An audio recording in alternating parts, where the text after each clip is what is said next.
আমি আসতেছি। আবার মা আয়েশা জিজ্ঞাসা করলেন, ইয়া রাসূলুল্লাহ, ইয়া হাবিবাল্লাহ, নবীজি, ও নবী গো, দয়াল নবী, মায়াল নবী, আপনি তিনবার বের হয়েছেন, 6 রাকাত নামাজ পড়েছেন, কয় রাকাত? 6 রাকাত নামাজ আদায় করেছেন। নবী গো, এবার আবার কেন বের হবেন? আমার নবী বলতেছেন, আয়েশা শুনে নাও, আমি এতক্ষণ ধরে আমার আল্লাহ তাআলা, আল্লাহ পাক রব্বুল আলামিনের কাছে খাওয়া চাইলাম। কি চাইলাম? রিজিক চাইলাম। এতক্ষণ ধরে রিজিক চেয়েছি, এখন যখন আমার মাওলা আমাকে দিয়েছে, আমি কি তার শুকরিয়া আদায় করব না? কি আদায় করব না? শুকরিয়া আদায় করব না? আমার নবী পাক সাহেবের আমানত আবার 2 রাকাত নামাজ, কয় রাকাত? তাহলে 2 2 4 4 4 8 রাকাত নামাজ আদায় করলেন, কয় রাকাত? আমরা যারা পাই, কি পাই এখানে বুঝেন, আমরা যারা আল্লাহর তরফ থেকে কিছু পেয়েছি তো মাওলাকে ভুলে গেছি, ভুলিনি? নবীকে ভুলে যারা পেয়েছি তারা মাওলাকে ভুলে গেছে। যখন পাবো না তো মাওলাকে ডাকবো, যখন পাবো না তো মাওলাকে ডাকবো। আর যখন পেয়ে গেছি তো বান্দা বলতেছে, আমি তো পেয়ে গেলাম, আর ডাকার কি প্রয়োজন? আর ডাকার কি প্রয়োজন? আমার নবী শিক্ষা দিলেন, মুসলমান জেনে নাও, এই আমার উম্মতানি জেনে নাও, যখন আমার আল্লাহ তোমাদেরকে দেবে তার শুকরিয়া কি আদায় করবে? শুকরিয়া আদায় করবে। মুআজ্জাজ, তো আমরা বেশি বেশি করে আমার আল্লাহ তাআলা, আল্লাহ পাক রব্বুল আলামিনের জন্য শুকরিয়া আদায় করি। দরুদ পাক আল্লাহুম্মা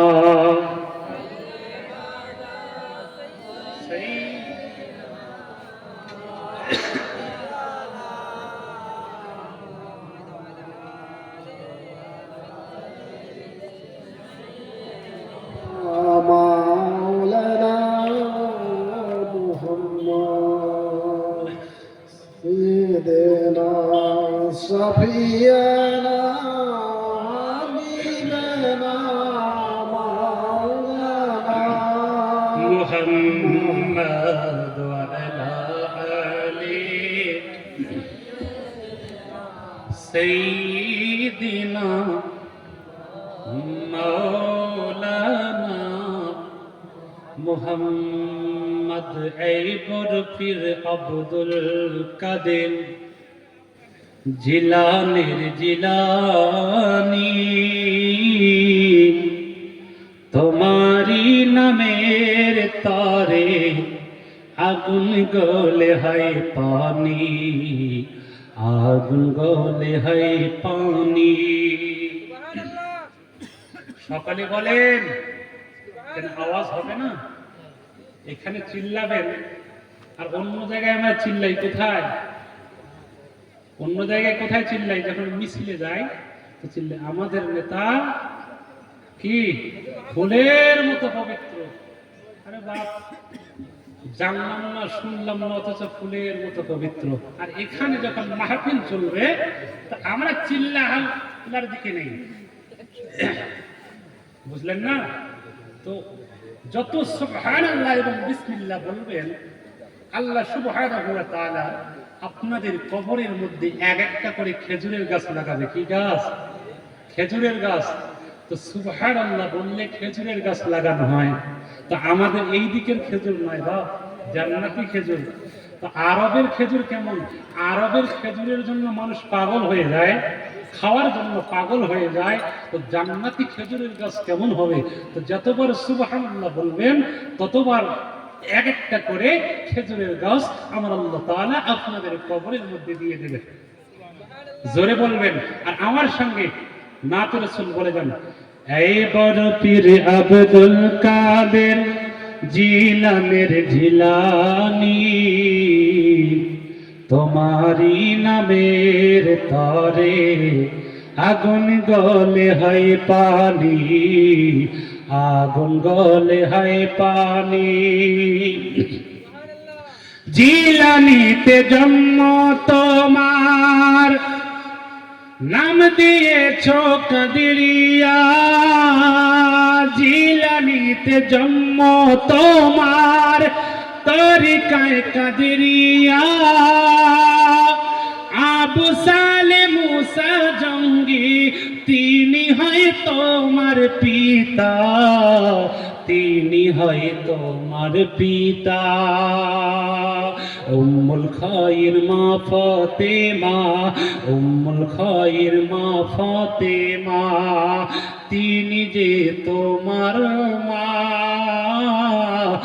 এবার পীর আব্দুল কাদের জিলানের জিলানি, তোমারি নামের তরে আগুন গলে হয় পানি, আগুন গলে হয় পানি।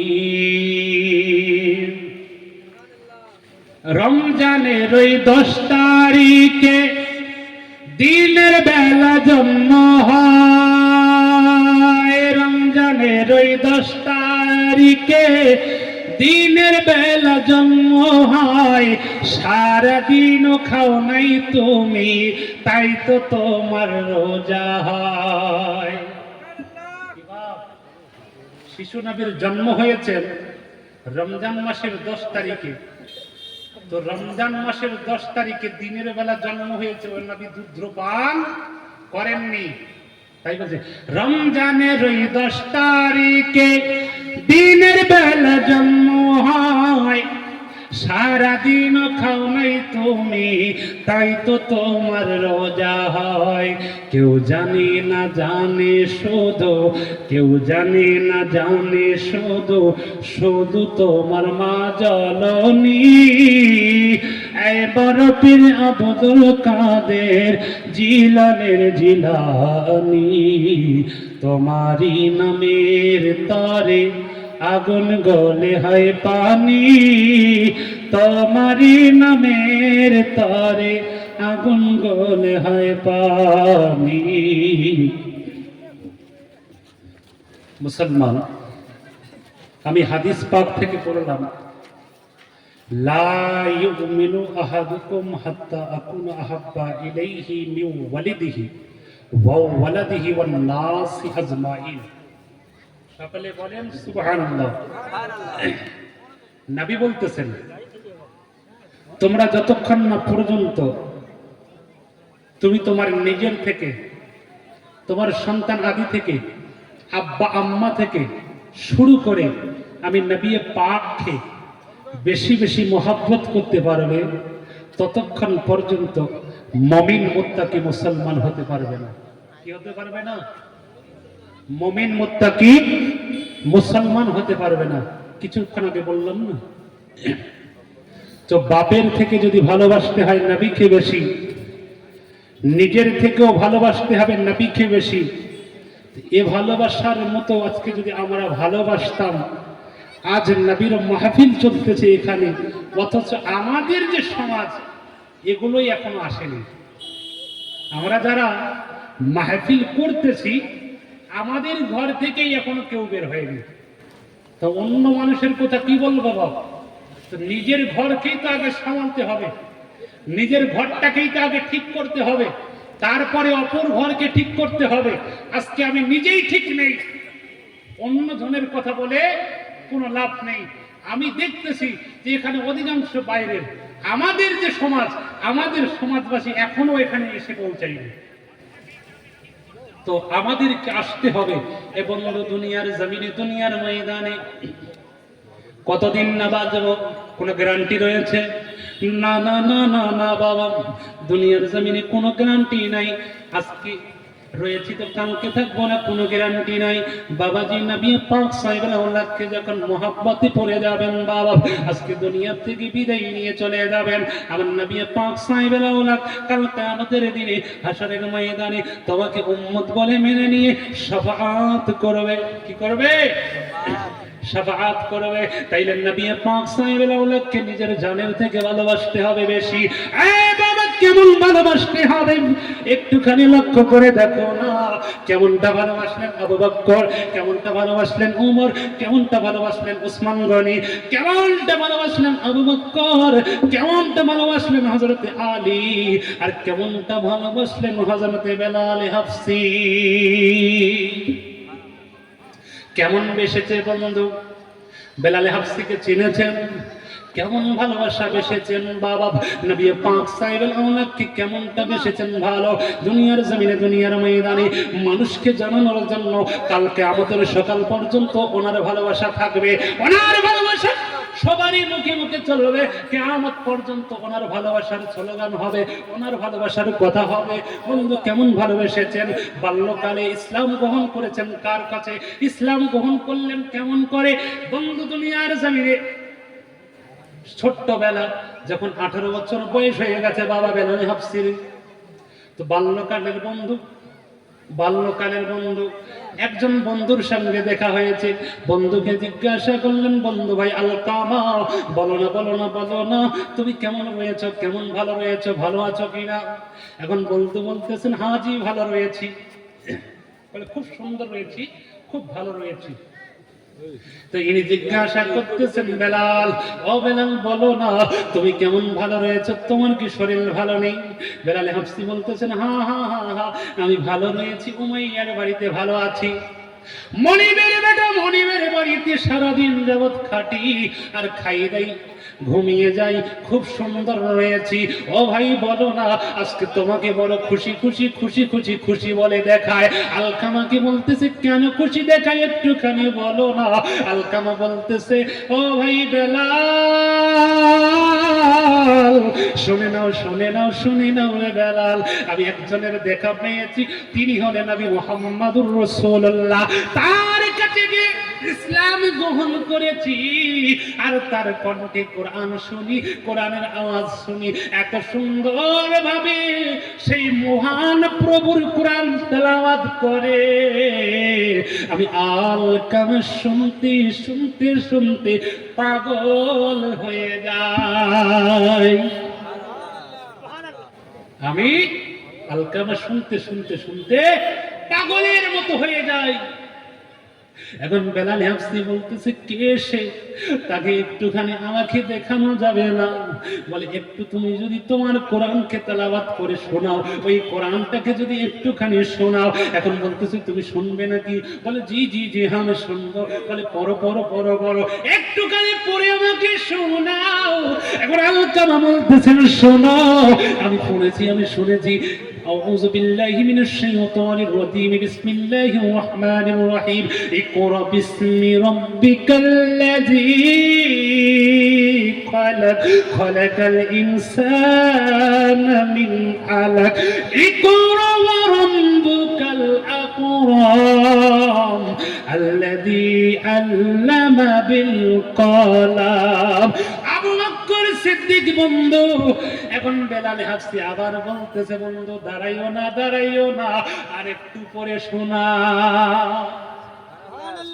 একবার পড়েছো তো আরেকবার শোনাও না।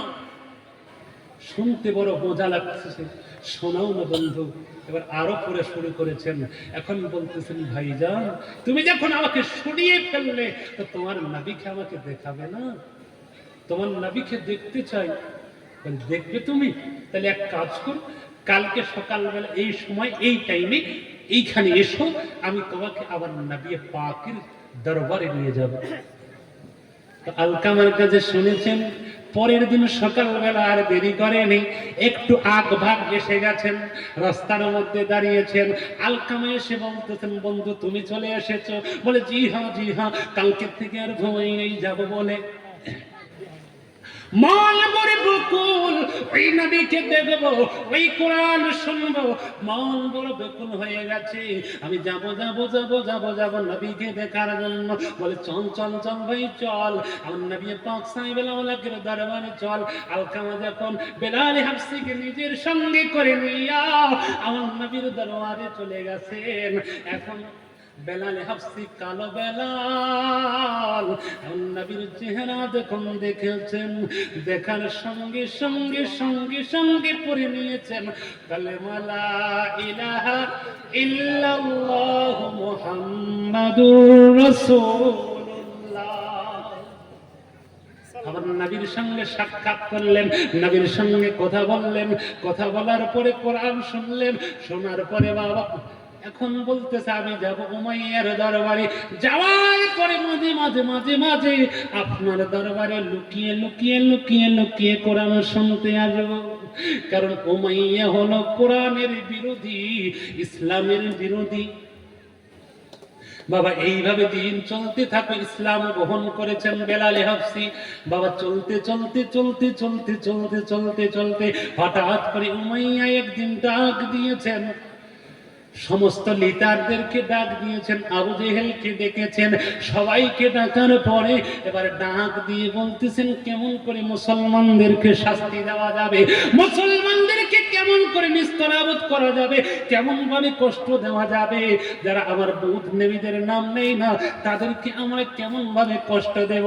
ওদের মধ্যে একজন ব্যক্তি বলতেছে, ও উমাইয়া শোনো শোনো শোনো শোনো, বাইরের মানুষকে দেখতে যাবি না, বাইরের মানুষকে লক্ষ্য করলে চলবে না, তোমার ঘরের গোলাম বেলাল হাফসি ইসলাম কবুল করে নিয়েছে। তোমার ঘরের বেলাল, তুমি অন্য কাউকে কেন শাস্তি দেবে? তোমার ঘরই তো ঠিক নাই, তোমার ঘরই তো ঠিক নাই, তোমার তোমার বেলাল তো পড়ে নিয়েছে কলেমা, আগে তাকে ঠিক করো, তাকে আগে ঠিক করো, সে যদি ঠিক হয়ে যায় তারপরে অন্যজনের দিকে যাবে। বাবা দুনিয়ার জমিনে এখন উমাইয়া বলতেছে যাও যাও যাও যাও বেলাল হাফসিকে ডেকে নিয়ে আসো। বেলাল হাফসিকে বাবা ডেকে নিয়ে আসা হয়েছে। এখন উমাইয়া জিজ্ঞাসা করেছে, বেলাল আমি শুনলাম নাকি তুমি ইসলাম গ্রহণ করেছ, আমি শুনেছি তুমি নাকি ইসলাম গ্রহণ করেছি, আমার বিশ্বাস হয় না রে বেলাল, বলো না তুমি কি ইসলাম গ্রহণ করেছো? এবার বেলাল হাফসি বলতেছেন, জি হ্যাঁ মনিবের মেটা মনিব শুনে নাও, আমি ইসলাম গ্রহণ করে নিয়েছি। এখন কি করছেন? উমাইয়া গরম রাগে রাগান্বিত হয়ে গেছেন। বাপ রাগে রাগান্বিত হওয়ার পরে বেলাল হাফসিকে বলে, বেলাল ও বেলাল বল না বল, তুই মিথ্যে কথা বলতেছিস, ইসলাম গ্রহণ করিসনি। বেলাল বলতেছে, ওই প্রভুর কসম করে বলি আমি বেলাল হাফসি ইসলাম গ্রহণ করে নিয়েছি। এখন বলতেছে তুমি কি ইসলাম ছাড়বে না, তুমি কি ইসলাম ছাড়বে না? বেলাল হাফসি বলতেছে না না না, যে নবীকে একবার পেয়েছি ওই নবীর দান আর ছড়া যাবে না, ওই আল্লাহর কোরআন আর ছাড়া যাবে না, ওই মাওলাকে আর ছাড়া যাবে না, কোন বোন দেবীদের পূজা চলবে না, কোন বুদ্ধদেবীদের পূজা চলবে না, আমি পানব না। আমি বেলালে হাফসি ধরেছি তো ধরব, আর ছাড়ব না। বন্ধু দুনিয়ার জমিনে দুনিয়ার ময়দানে ইনি এখন রাগে রাগান্বিত হয়ে গেছেন। বেলাল তোমাকে আমি অনেক সম্পত্তির মালিক করে দিব, তুমি একবার বলে দাও ইসলাম ছেড়ে দাও আর আমাদের বুদ্ধদেবীদের নাম নিয়ে নাও, ইসলাম ছেড়ে দাও আর আমাদের বুধ নবীদের নাম নিয়ে নাও। বেলাল হাফসি বলতেছেন, তুমি কি কানে কম শোনো? একবার বলেছি না না না না, ছাড়বো না তো, ইসলাম ছাড়বো না, ছাড়বো না তো ছাড়বো না, তোমার যা আছে করার করে নাও। এখন রাগান্বিত হয়ে গেছেন বাবা, রাগে রাগান্বিত হয়ে গেছেন বন্ধু। এখন বাবা এখন বলতেছেন কি বলতেছেন? উমাইয়া বলতেছেন, আয় আমার প্রহরীরা, শোনো শোনো শোনো শোনো শোনো, আমার ঘরের মধ্যে চাবুক রয়েছে, নিয়ে আসো, বেলাল হাফসিকে মারা শুরু করো। বাবা চাবুক নিয়ে এসেছেন, বেলাল হাফসিকে মারা শুরু করেছেন। বাবা এত মার মারতেছেন, মারতে মারতে মারতে মারতে মারতে এত মার মেরেছেন, চামড়াগুলো ফেটে ফেটে ফেটে ফেটে রক্ত বের হওয়া শুরু হয়ে গেছে। বেলাল হাফসির শরীর থেকে রক্তগুলো ঝরঝর ঝরঝর করে পড়ে। বাবা এত রক্ত পড়ে, বেলাল হাফসিকে বলে, এত কষ্ট করিস না রে বেলাল, ছেড়ে দে ছেড়ে দে ছেড়ে দে ছেড়ে দে রে বেলাল, ও বেলাল ছেড়ে দে, আর আমাদের বুধ দেবীদের নাম নিয়ে নে, এত কষ্ট করতে হবে না, তোমাকে আমি অনেক সম্পত্তির মালিক করে দিব রে বেলাল, ছেড়ে দে ছেড়ে দে ছেড়ে দে। বেলাল বলতেছে, মনিবের বেটা মনিব, না না না না না না না, ইসলাম ছাড়বো না, না না না না না, আমি একবার যখন বলেছি ছাড়বো না তো ছাড়বো না, তোমার যা করার আছে করে না।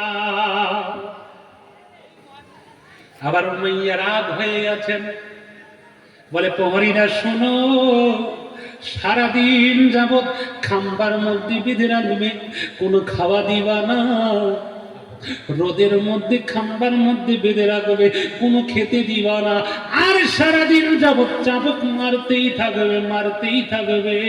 বন্ধু যখন চাবুক মারতেছে রে বন্ধু, এই শরীর ফেটে রক্ত, চামড়া ফেটে রক্ত ঝরঝর ঝরঝর করে পড়া শুরু হয়ে গেছে। সারাদিন মারার পরে আবার রাত্রিবেলা উমাইয়া এসে বলে, বেলাল ছেড়ে দে ছেড়ে দে ছেড়ে দে ছেড়ে দে রে বাবা, ছেড়ে দে ছেড়ে দে, ইসলাম ছেড়ে দে। বেলাল হাফসি বলে, ছাড়বো না। বন্ধু দুনিয়ার জমিনে যখন বেলাল হাফসি ইসলাম ছাড়লো না, সারা রাত ব্যাপী ওই জায়গায় ওই খাম্বার মধ্যে বাঁধা রাখা রইল। বাবা পরের দিন সকাল বেলা এসে আবার উমাইয়া বলে, বেলাল তোমার কি বুঝ থাকেনি? তুমি হয়তো বুঝেছো, তুমি হয়তো মনে করেছো যে তুমি কষ্ট করতেছো, এই কষ্ট না করে আমাদের ইসলামকে ছেড়ে দিয়ে তুমি আমাদের বুদ্ধ দেবীদের নাম নিয়ে নিবে, মনে হয় তো বেলাল এত কষ্ট করতে হবে না, তোমাকে আমি অনেক জমির মালিক করে দেব, অনেক জায়গার মালিক করে দেব, তুমি শুধু একবার আমাদের বুদ্ধ দেবীদের নাম নিয়ে নাও। বেলাল হাফসি বলতেছেন, মনিবের বেটা মনিব শুনে নাও, না না না না না, একবার যখন নবী পেয়েছি, রাসূল পেয়েছি, ছাড়বো না ছাড়বো না ছাড়বো না। আজকে নবী পাকের দিওয়ানা হয়েছি মোরা। কেমন দিওয়ানা রে বাপ? আমরা দিওয়ানা হয়েছি তো মাহফিলে এসে বসতে চাই না, অন্য দিওয়ানার কথা ছেড়ে দেন। তো ইনি কেমন দিওয়ানা? বাবা আবার মারতে শুরু করে দিয়েছেন, ছাড়বে না তো ছাড়বে না, মারা শুরু করে দিয়েছেন, মারতে মারতে মারতে মারতে মারতে এত শরীর ফেটে রক্ত যখন বের হয়ে যায়, ওইয়া বলে, আয় আমার দাস দাসী শুনে নাও শুনে নাও, ঘর থেকে লঙ্কার গুঁড়া আর লবণ নিয়ে চলে আসো। ঘর থেকে লঙ্কার গুঁড়া আর লবণ নিয়ে চলে আসো। বাবা লঙ্কার গুঁড়া নিয়ে এসেছে, লবণ নিয়ে এসেছে। বাবা আজকে কাঁটা খায় যদি নুনের সিটে একটুখানি তোমরা দিয়ে দেখো কত না কষ্ট হয়, কত কষ্ট হয়। দিয়ে দেখেছেন কোনোদিন? সারা শরীর ক্ষত, সারা শরীর জখমে জখম, সারা শরীরে রক্ত, সারা শরীর কাটা গেছেন। বাবা যখন লবণ আর লঙ্কার গুঁড়ো বাবা শরীরের মধ্যে লাগায়, বেলাল হাফসি বলে, আনতা আহাদুন লা ইলাহা ইল্লাল্লাহ, আনতা আহাদুন লা ইলাহা ইল্লাল্লাহ, আনতা আহাদুন লা ইলাহা ইল্লাল্লাহ। জান যাবে তবু ইসলাম ছাড়বো না, জান যাবে ইসলাম ছাড়বো না। এই বলল কেমন বন্ধুরে মুসলমান, কেমন করে লবণ লাগায়, কেমন করে ওই লঙ্কার গুঁড়া কেমন ভাবে লাগায় রে বাবা, কত না কষ্ট হয়, কত না কষ্ট হয়। এত কষ্ট দেওয়ার পরে আমার মাইয়া ডাক দেয়, আয় আমার দাস দাসী, যাও যাও যাও যাও, ওই লোহার আল লাগানো আমার খরমগুলো জুতাগুলো নিয়ে আসো বাবা। যখন ওই জুতাগুলোকে নিয়ে এসেছেন, লোহার খরম লাগানো রয়েছেন বাবা, কাটা কাটা কাটা কাটা কাটা কাটা চাকুর মতো লাগানো রয়েছেন। ওই জুতাগুলো পরে বাবা বেলাল হাফসিকে লাথি মারা শুরু করে দিয়েছে। বেলাল হাফসিকে ওই জুতা পরে লাথি মারা শুরু করে দিয়েছেন বাপ। এতবার মারলে, এত মারলেন রে বাবা। আবার যখন জুতা পরে লাথি মারা শুরু করেছেন, বেলাল হাফসি বলতেছেন, গোলাম আলী মুস্তাফা जान देने से नहीं डरते, सर कट जाए या रह जाए कुछ परवाह नहीं करते। আশিকানে মুস্তাফা যারা হবে তাদের গর্দান থাকবে কি থাকবে না কোনো দরকার নাই। তারা কোনোদিনও এই মাথাটার ভয় করে না। কিসের ভয় করে না? এই জানের ভয় করে না। নবীর জন্য জান চলে যাবে তো যাক, আমরা কারা রাজি রয়েছি? আচ্ছা বলেন তো, নবী পাকের জন্য যদি আজকে মসজিদ আকসা নিয়ে কত মানুষ, কত শিশু দুনিয়ার থেকে বিদায় নিয়ে চলে গেল, আজকে সে মসজিদ আকসায় যদি আমাদেরকে যাওয়ার জন্য বলা হতো, আমাদেরকে নিয়ে যাওয়া হতো, কারা কারা যেতেন? একবার হাত তুলে দেখান তো, কারা কারা যেতেন? যে মসজিদ আকসার জন্য আমরা যেতাম, নিজের জানকে শহীদ করে দিতাম সেখানে।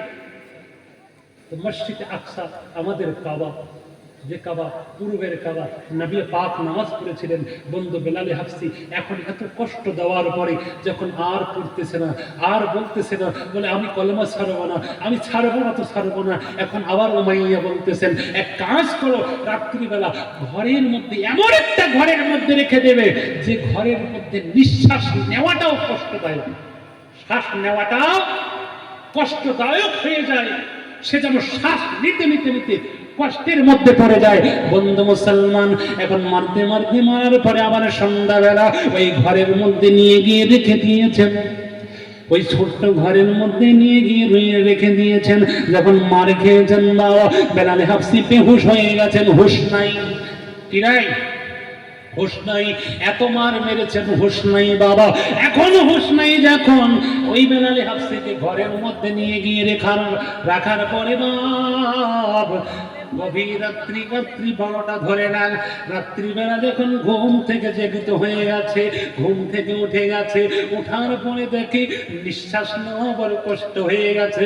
মহান প্রভুর দরবারে হাত তুলেছেন, মাওলা মাওলা, তোমার নবীকে প্রেম করেছি, তোমার নবীকে ভালোবেসেছি, তোমার কোরআনকে ভালোবাসি, তোমাকে ভালোবাসি। তোমার বেলাল হাফসি যদি আজকে এই জায়গার মধ্যে জান চলে যায়, ও মাওলা তোমার কাছে একটাই চাই, ওই আমাকে যতই কষ্ট দেখ না কেন, আমাকে মারতে মারতে মারতে মারতে যদি মেরেও ফেলে না কেন, আমি বেলাল হাফসি জানো আমার জবান দিয়া বোন দেবীদের নাম বের না।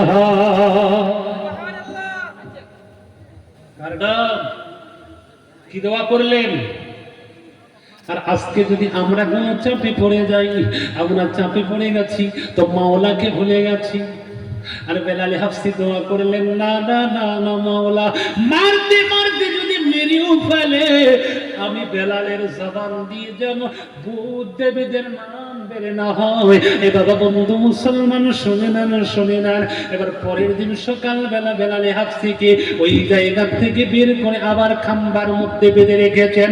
এই বন্ধু মুসলমান, যখন বেঁধেছেন, আবু জেহেল বলে, ও ভাইয়া কেমন মার মারলি, কেমন কষ্ট দিলি, এ কষ্টই তো কোনো কষ্ট হয় না, এ কষ্ট তো কোনো কষ্টই হলো না, কি শাস্তি দিচ্ছিস রে? আমি দিব শাস্তি, দেখবি? কে বলতেছেন? জাহিলদের লিডার আবু জেহেল বলতেছেন, উমাইয়া তোর কষ্টই হচ্ছে না, তুই যে এত লাঞ্ছিত করতেছিস, এগুলো দিয়ে হবে না, আমাকে দে। দেখবি বেলাল হাফসির মুখ দিয়ে বয়ে ভূত দেবীদের নাম আমি নোয়াবই। কি বলতেছে?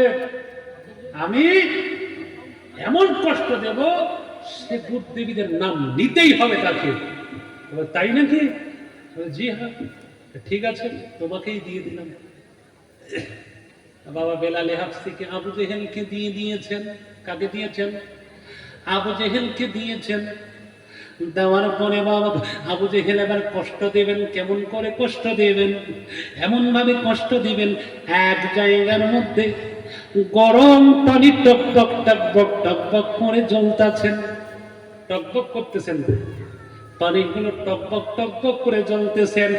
আরেক জায়গায় আগুন লাগিয়েছেন, এত আগুন লাগিয়েছেন, এত আগুন জ্বলে, দাই দাই দাই দাই করে আগুন জ্বলেন। বাবা বন্ধু মুসলমান, বেলালে হাফসির হোশ নাই। বেলালে হাফসিকে ওই মরুভূমির পথে, মরুভূমির স্থানে শুয়ে রেখেছেন। আবু জেহেল এসে বলতেছেন, বেলাল, এত কষ্ট দিয়েছি, তোর কোনো কষ্ট হয় নাই। আজকে বেলাল রে, তোকে আমি ছাড়বো না, ছাড়বো না। আমি আবু জেহেল যখন তোমাকে ধরে নিয়েছি তো ছাড়বো না। অবেলালে এখনো সময় রয়েছে, এখনো টাইম রয়েছে, আমাদের ভূত দেবীদের নাম নিয়ে নে। বেলালে হাফসি বলতেছেন, আবু জেহেল, জাহিলের পিতা আবু জেহেল, শুনে নে, শুনে নে, আমি বেলাল একবার যখন কলমা পড়েছি আর কলমা ছাড়তে রাজি না। আবু জেহেল রাগে রাগান্বিত হয়ে গেছেন। বাবা একটা পাথর এনে আবু জেহেলে বেলালে হাফসির বুকের মধ্যে রেখে দিয়েছে। বেলালে হাফসির বুকের মধ্যে রেখে দিয়েছেন, এত পাথর রেখে দিয়েছেন। আল্লাহ বলতেছেন, বেলাল, ও বেলাল, শুনে নে, শুনে নে, ওই পাথরের মধ্যে, ওই পাথরটা যখন তোমাকে চাপা দিয়েছে, আমি মাওলা চাইলে এই জায়গায় তোমার মৃত্যু দিয়ে দিতে পারতাম। এই জায়গায় আমি মাওলা চাইলে তোমার মৃত্যু দিয়ে দিতে পারতাম। না না না না না, তোমার মৃত্যুটা এই কারণে দেই নাই, কিয়ামতের সকাল পর্যন্ত তোমার কাহিনী, তোমার ঘটনা প্রত্যেক মুমিন মুসলমান শুনবে আর চোখের পানি ফেলে ফেলে কান্না করবে। বাবা এই কষ্ট দেওয়ার পরে যখন বেলালে হাফসি আবার যখন আর নাম নিচ্ছে না, এখন করেছেন কি বাবা, ওখান থেকে উঠিয়ে নিয়ে গিয়ে ওই টকবক টকবক করা পানির মধ্যে, গরম পানির মধ্যে বেলালে হাফসিকে নিয়ে গিয়ে ফেলে দিয়েছে। টকবক টকবক করা পানির মধ্যে বেলালে হাফসিকে নিয়ে গিয়ে ফেলে দিয়েছে। বাবা আজকে সাধারণ ভাবে যদি আমাদের গায়ে একটুখানি গরম পানি পড়ে, এই চামড়াগুলো আটো সাঁটো হয়ে যায়, সহ্য হয় না, জ্বালা পোড়া সহ্য হয় না। অনেক রোজার কাছে যাই, কে তেল ফোড়ে দিতে পারবে, কোন ডাক্তারের কাছে গেলে আমরা ভালো হব। আর ওই টকবক টকবক করা পানির মধ্যে বেলালে হাফসি ডুবে ডুবে ডুবে রয়েছেন। বাবা এ বাবা, তুমি সমস্ত শরীরে সিদ্ধ হয়ে গেছেন, চামগুলো আঁটো সাঁটো হয়ে গেছেন। বাবা বেলালে হাফসির চোখে পানি। মাওলা বলতেছেন, বেলাল, চাইলে মৃত্যু দিয়ে দিতে পারতাম, না না রে বেলাল, মৃত্যু দিব না রে বেলাল। বেলাল, তোমার ভালোবাসা দুনিয়ার জমিনকে দেখিয়ে দেব। আজকে মোরা কেমন মোহাব্বত করি, সবাই তো চায়ের দোকানে রয়েছি, আজকে কেমন মোহাব্বত করি। মাহফিল সাজানোর পরে মাহফিলে আসলাম না, এই বন্ধু কেমন মোহাব্বত নবী পাককে করলেন। বেলাল বাবাজি যখন পানির মধ্যে রেখেছেন, আল্লাহ বলতেছেন, বেলাল, না না না, তোর মৃত্যুটা আমি এখানে দিও না, তোর মৃত্যুটা আমি এখানে দিব না রে বেলাল। না, তুই আছিস, তোকে থাকতে হবে, মানুষকে জানাতে হবে তুই বেলাল কেমন ছিলি, কেমন নবী প্রেমিক ছিলি। বন্ধু মুসলমান, পানির থেকে উঠিয়েছেন তো সমস্ত শরীর সিদ্ধ হয়ে গেছে। মানে হাত দিয়ে উঠালে যেমন একটা সিদ্ধ জিনিস যখন নাড়তে যাবেন বাবা কেমন হয়ে যায়, সেরকমটা হয়ে গেছেন। তো বেলালে হাফসিকে জিজ্ঞাসা করতে, বেলালে হাফসি জান রয়েছে? তো বেলালে হাফসি বলতেছে না, বুঝে হেল সেরকম পাত্র আমি নই, আমি সেরকম গোলাম হয়ে গেছি। কিরকম গোলাম? যে গোলাম মৃত্যুকে ভয় করে না। আর আমরা তো আজকে মৃত্যুকে ভয় করি। তো মাওলাকে রাজি করতেই নেই। মসজিদে আমরা যাব না, মসজিদে আমরা যাব না। রোজার দিনে কাজ রয়েছে, রোজা রাখবো না, দিয়ে সমস্ত কিছু আমরা ছেড়ে দিয়েছি। তা আমরা আর কেমন মহব্বতী? আমাদের মহব্বতটা কেমন? আমরা এ সমস্ত কিছু কাজ যখন, ওনাদের মহব্বত আলাদা। আজ আমরা যখন ইসলাম গ্রহণ করেছি, বা মসজিদে আসলে কি আমাদেরকে কি কেউ লাঠি ধরিয়ে তারায়? তারায় কি কেউ লাঠি দিয়ে মসজিদের সামনে রয়েছে যে মসজিদে ঢুকলেই মার আছে? হয় কি এরকমটা? না, হয় না। তো বেলালে হাফসি যখন আবার সিদ্ধ হয়ে গেছেন বন্ধু, সিদ্ধ হওয়া বেলালে হাফসিকে ওই যে আগুন জ্বলতেছে, কেউ জ্বলতেছে, আগুন জ্বলতেছে, ওই বেলালে হাফসিকে বাবা আগুন জ্বলতেছে। এই টকবক টকবক করা পানি থেকে উঠানোর পরে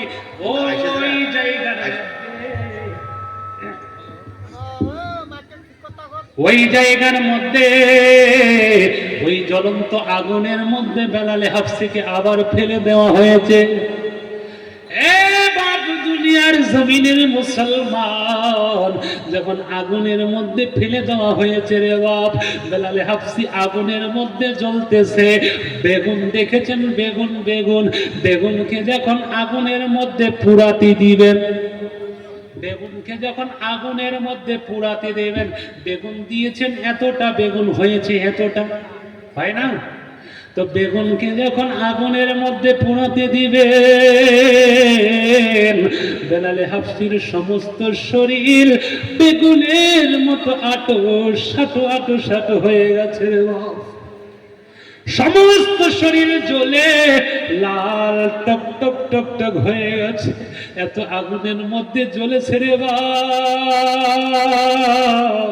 বেলালে হাফসির জান ওই জায়গায় যদি মাওলা নিতেন, মাওলা বলতেছে নারায়ে তাকবীর, আল্লাহু আকবার, নারায়ে রিসালাত, উলামায়ে আহলে সুন্নাহ, মাসলাকে আলা হযরত हजरत मौलाना अबू ताहिर रिजवी साहेब, नाराए तकबीर, नाराए रिसालत, नारे हैदरी। जनाब मौलाना अबू ताहिर रिजवी साहेब আজকের প্রধান বক্তা। नाराए तकबीर, नारे रिसालत।